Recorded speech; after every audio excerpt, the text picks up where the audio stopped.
మద్యం డబ్బులు ఇచ్చి సర్పంచ్ ఏకగ్రీవం చేశారని వెంటనే ఆ సర్పంచ్ ఏకగ్రీవాన్ని రద్దు చేయాలని గాంధారి మండలం సోమ్లా నాయక్ తండావాసులు కామారెడ్డి కలెక్టరేట్ కార్యాలయం ముందు ఆందోళన నిర్వహించారు. తండావాసులు తెలిపిన వివరాల ప్రకారం గాంధారి మండలంలోని సోమ్లా నాయక్ తండా పంచాయతీ పరిధిలో 2 తండాలు ఉంటాయి.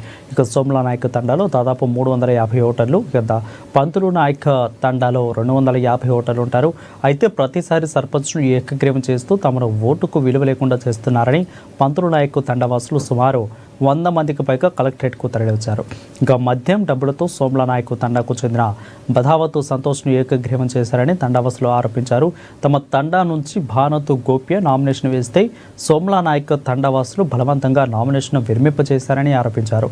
సోమ్లా నాయక్ తండాకు చెందిన సంతోష్ను సర్పంచ్ ఏకగ్రీవం చేశారని, ఏకగ్రీవ సర్పంచ్ స్థానాన్ని రద్దు చేయాలని డిమాండ్ చేశారు. ఇక అనంతరం కలెక్టరేట్లో ఎన్నికల నోడల్ అధికారికి వినతి పత్రాన్ని అందజేశారు. మాకు జరిగే అన్యాయం ఏంటంటే మా దగ్గర 2 తాండాలు ఉన్నాయి. ఒకదానికి ఎక్కువ ఓట్లు ఉన్నాయి, మా తాండాకేమో తక్కువ ఓటర్లు ఉన్నారు.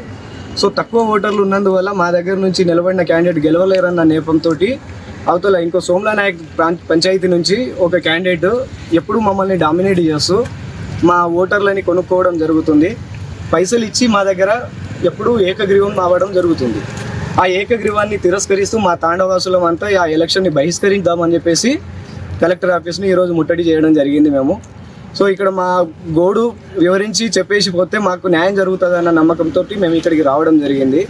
మా ఓట్లు తక్కువ ఉన్నాయన్న నేపంతో మమ్మల్ని ఎప్పుడు ఆ తాండా డామినేట్ చేస్తుంది. ఈవెన్ మాకు గ్రామ పంచాయతీ ఆ తాండా ఏమో ఫారెస్ట్ ఆఫీస్లో ఉంటుంది, ఫారెస్ట్ ఆఫీస్ జోన్లో ఉంది. అది అక్కడ గ్రామ పంచాయతీ వద్దు, మా దగ్గర పెట్టుకోవచ్చు అన్న అధికారుల నిబంధనని కూడా వాళ్ళు దాటేసి మా దగ్గర గ్రామ పంచాయతీ లేదు, మాకు అధికారం అంటే పాలించే అధికారం కూడా మాకు రావట్లేదు. ఈ ఉద్దేశం మీద మేము ఇక్కడ కలెక్టర్ ఆఫీస్కి ఈరోజు రావడం జరిగింది. దయచేసి మాకు మీ తరపున సపోర్ట్ చేసి మమ్మల్ని గెలిపించాలి, మా ఉద్దేశాన్ని గెలిపించాలని మేము మీతో ప్రార్థన చేస్తాం. గతంలో నామినేషన్ చేసినప్పుడు మరి మీరు అధికారుల దృష్టికి తీసుకెళ్ళలేరా? అధికారుల దృష్టికి తీసుకెళ్ళాం. మేము ఒక క్యాండిడేట్కి సపోర్ట్ చేసి మా ఓట్లు చీలిపోవద్దన్న నేపంతో మేము ఏం చేసామంటే ఒకటే క్యాండిడేట్ని నిలబెట్టినాం మా దగ్గర సర్పంచ్.